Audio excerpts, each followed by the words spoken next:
You guys have no idea. I've been for more than 1 year, almost 2 years, trying to learn Mandarin Chinese. I'm gonna learn Mandarin Chinese. That's it. They won't let you down.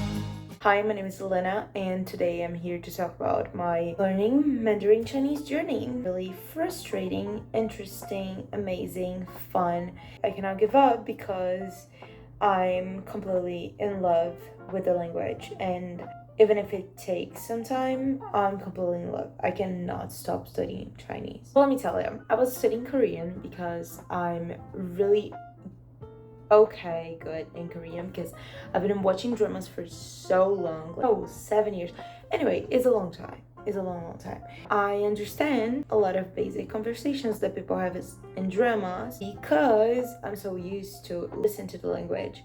But I stopped. I realized that my mission was to make human connections. A lot of people speak in Mandarin Chinese. Therefore, I needed to learn Mandarin Chinese. I went to a course, a Zero to Hero class of basic Chinese, and I discovered that you can learn Chinese without learning pinyin, for example. It's the best way you learn like native, and there's so many different techniques to learn the ideograms, and like the geograms are so interesting. Out of nowhere, it's so wow. I bought the course of the woman, completely did everything I needed to do in terms of grammar. My brain was just like, at some point I was really happy. Pronunciation was becoming better, my grammar knowledge was becoming better. I still was not going further in a way I wanted. So I stopped.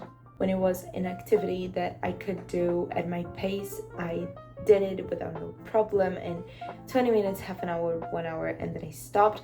But if it was like a 1 hour and a half video that I needed to sit down and watch, I was just like, I need to accept my truth that I'm not a person who sits and just watch things, if it makes sense. And then I started a new journey. I divided my days into flashcards, reading, grammar, talking, and listening. 5 different activities that I could choose, and that was really good.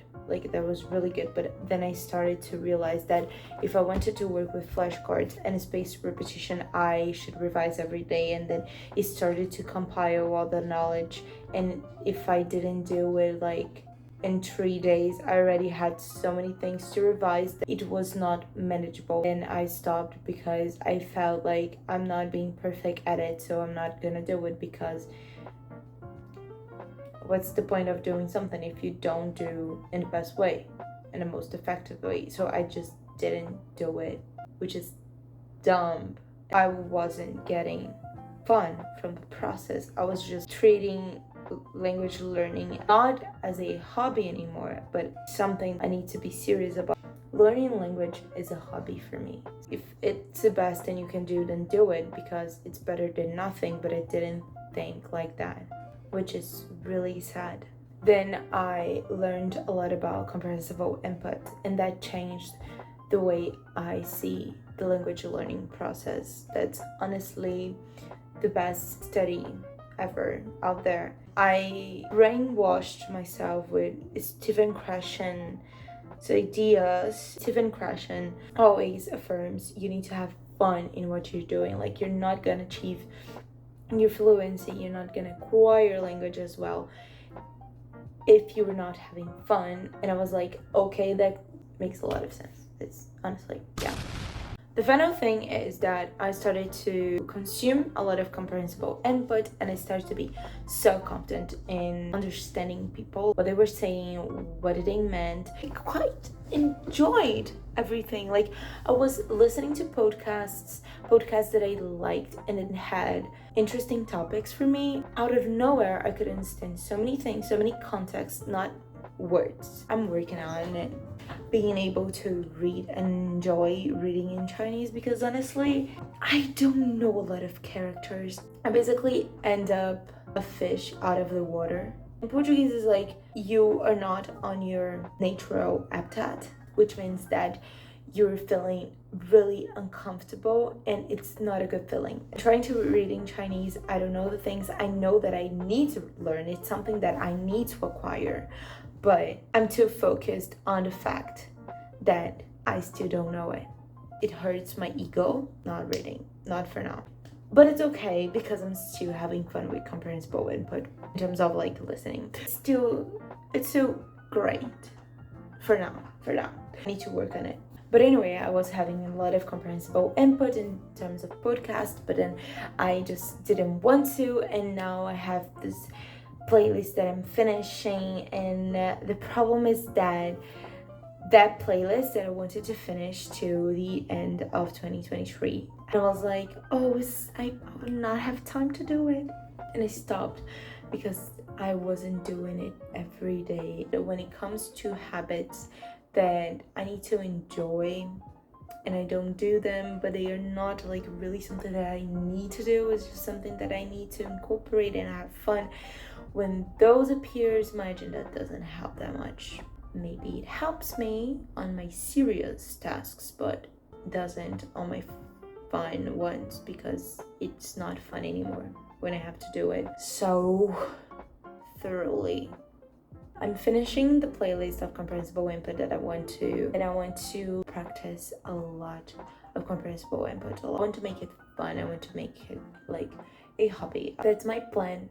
That's part 1 of my diary and learning Mandarin Chinese or any other language. Really, I don't know if I'm gonna betray Chinese during this year, study Korean for more 2, 3, 4 months, or if I'm gonna start a new language like French that I'm looking now for quite some time now. But I was too compromised to play Chinese to even care about it. I just want it to be fun. That's the year that I want to think about language and not think about perfectionism. Do I have the knowledge, or am I enough to learn the language? I just want to have fun with the process. At the same time that this is inconsequent, in a way that I'm not fully compromised in taking it seriously. I'm fully compromised and make it fun, which is the most efficient thing to do when you're learning a language. That's it.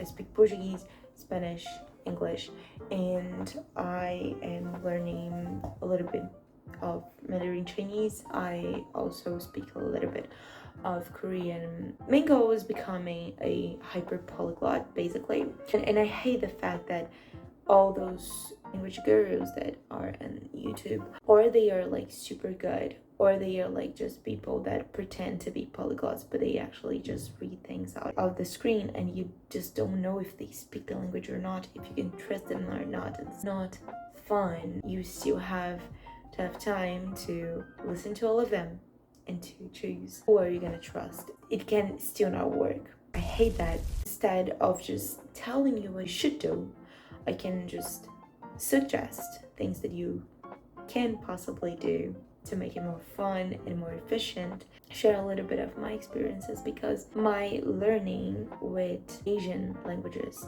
is not high speed as Spanish or English was, for example. That's fair. That's okay. I'm not running anymore. That's pretty much it for this diary. I'm so happy that I'm doing it.